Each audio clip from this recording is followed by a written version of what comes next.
Hello जी, કેમ છો તમે? जय श्री राम, जय हनुमान।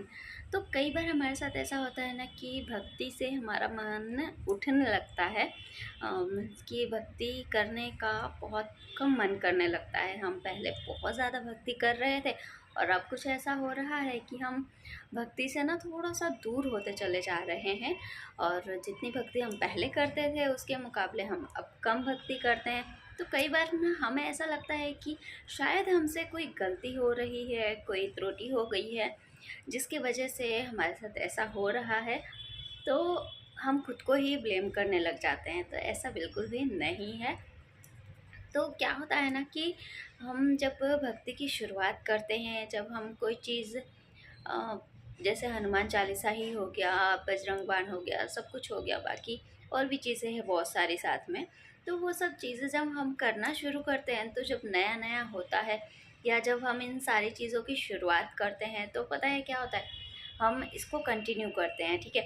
और जब हम कंटिन्यू करते हैं ना, तो रेगुलर बेसिस पे हम करते ही हैं और इसको बार-बार, बार-बार, बार-बार, बार-बार वही चीज़ करते हैं। लेकिन प्रॉब्लम तभी भी होती है जब हमें उस चीज़ का, हम जो चीज़ पढ़ रहे होते हैं, हमें उस चीज़ का अर्थ पता नहीं होता है या पता भी हो तो भी, ठीक है? पर ज़्यादातर इस चीज़ में ऐसा होता है जब हम जो चीज़ पढ़ रहे हैं उसे हम उसका हमें अर्थ पता नहीं, हम बस पढ़े जा रहे हैं, पढ़े जा रहे हैं, पढ़े जा रहे हैं, ठीक है? बस करने के लिए पढ़ रहे हैं, ठीक है? जैसे कि हनुमान चालीसा हो गया, हम हनुमान चालीसा का पढ़ते तो है लाइनें, जो जितने भी लाइनें होती हैं हनुमान चालीसा की वो सब पढ़ते तो है, लेकिन क्या हमें सबका अर्थ पता है? पता है फिर तो बेस्ट है, बहुत अच्छा है, अच्छी बात है। और कई लोगों के साथ ऐसा होता है जिन्हें अर्थ पता ही नहीं होता है, पर वो रिपीट कर रहे होते हैं, बस पढ़ रहे होते हैं, ठीक है? तो उस चीज़ को पढ़ने का कोई मतलब नहीं बनता है, जिसे आप पढ़ तो रहे हो लेकिन आपको कोई अर्थ पता ही नहीं है उसका। तो अंदर से जो भक्ति होती है, जो भाव होते हैं, वो कहाँ से आएँगे?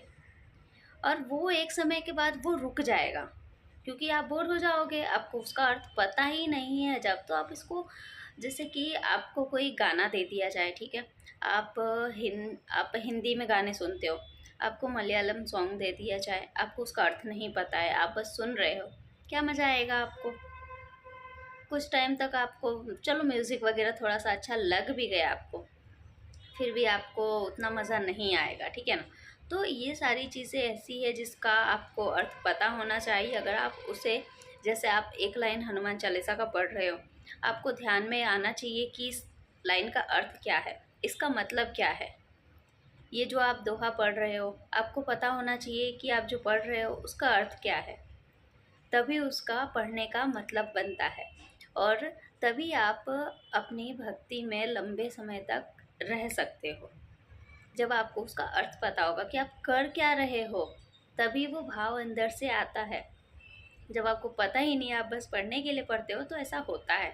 और कई बार ऐसा इसीलिए भी होता है क्योंकि ना, कई बार हम बहुत सी चीज़ें हैं ना कंटिन्यू करते हैं और वो बार-बार रिपीट होती है। कुछ समय बाद ऐसा टाइम आता है कि हमें वो अब उतना पढ़ने का मन नहीं करता है। जैसे हनुमान चालीसा ही हो गया, हम रोज़ पढ़ते हैं, रोज़ पढ़ते हैं, रोज़ पढ़ते हैं, लेकिन एक समय ऐसा आता है कि हमें वो पढ़ना अच्छा नहीं लगता है। हम उसको उतनी बार नहीं पढ़ते हैं जितना हम पहले पढ़ते थे, उसके मुकाबले हम बहुत कम पढ़ते हैं। तो ऐसा होता है। तो क्या होता है ना कि जैसे आपको कोई चीज़ बहुत ज़्यादा पसंद है, जैसे गुलाब जामुन हो गया, ठीक है? तो अगर आपको ये पसंद है, आपने बहुत ज़्यादा मात्रा में एक ही बार आपने खा लिया, ठीक है? अब क्या होगा कि अब आपको कुछ टाइम तक तो वो गुलाब जामुन खाने की इच्छा बिल्कुल भी नहीं होने वाली है, क्योंकि आपने एक ही बार में बहुत ज़्यादा खा लिया है, ठीक है? तो आपको कुछ टाइम तक वो इच्छा नहीं होगी आपको खाने की। लेकिन हाँ, कुछ टाइम बाद आपको फिर से इच्छा होगी कि आप वो खाएँ और बहुत सारा खाएँ। तो भक्ति में भी ऐसा होता है कि आप एक ही बार बहुत सारी चीज़ें करते हो और बहुत ज़्यादा मात्रा में करते हो, लेकिन उसका जो सही उपयोग होता है, जो उसको थोड़ा भक्ति भाव से होता है, वो आप नहीं करते हो, बस आप करते हो, ठीक है?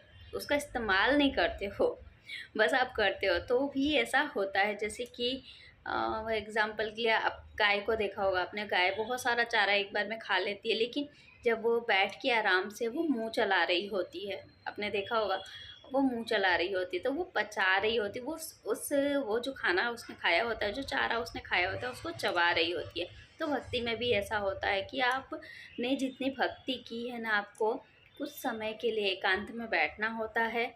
उस जो आपने भक्ति की है, एकांत में बैठिए, चाहे तो आप प्रभु से बातें कर सकते हैं, भगवान से बातें कर सकते हैं, आप चाहे तो मेडिटेशन कर सकते हैं, आप चाहे तो ध्यान कर सकते हैं। आपको थोड़ा समय अकेले में इस तरह से बिताना होता है, तब आपका जो मन है भक्ति में पूरी तरीके से लगेगा। कभी आपका मन इधर उधर नहीं जाएगा और आपकी भक्ति भी कम नहीं होगी। तो आप इस तरह से कर सकते हैं।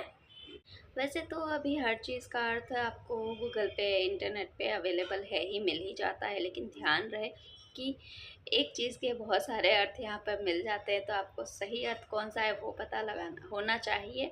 और उसी तरीके से आप अगर भक्ति करते हैं तो बहुत ज़्यादा आपको अच्छा लगेगा, अच्छा फील होगा। आप पूरे भक्ति भाव से करेंगे तो बहुत ज़्यादा सही रहेगा, और हर चीज़ का आपको अर्थ पता होना चाहिए, तभी जो है आपका मन भटकेगा नहीं। और अगर करते हैं तो आपको बिल्कुल भगवान से एकदम कनेक्ट होने की ज़रूरत होती है। आप बातें करें, थोड़ा सा समय एकांत में बिताएं, तो फिर आपका मन देखिए कभी नहीं भटकेगा और कभी आपकी भक्ति भाव कम नहीं होगा। कभी आपका मन ऐसा नहीं करेगा कि आप भक्ति कम करें। आप जितना करते हैं, जिस हिसाब से करते हैं, आप बिल्कुल वैसे ही बने रहेंगे।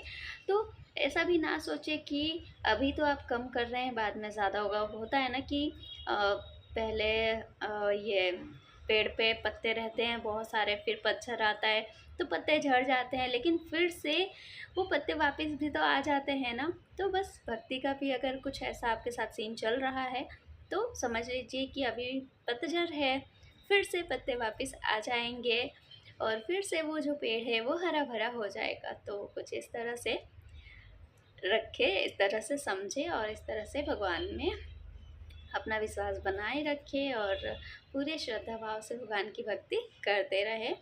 तो अभी के लिए बस इतना ही, मिलते हैं नेक्स्ट वीडियो में, तब तक के लिए जय श्री राम, जय हनुमान।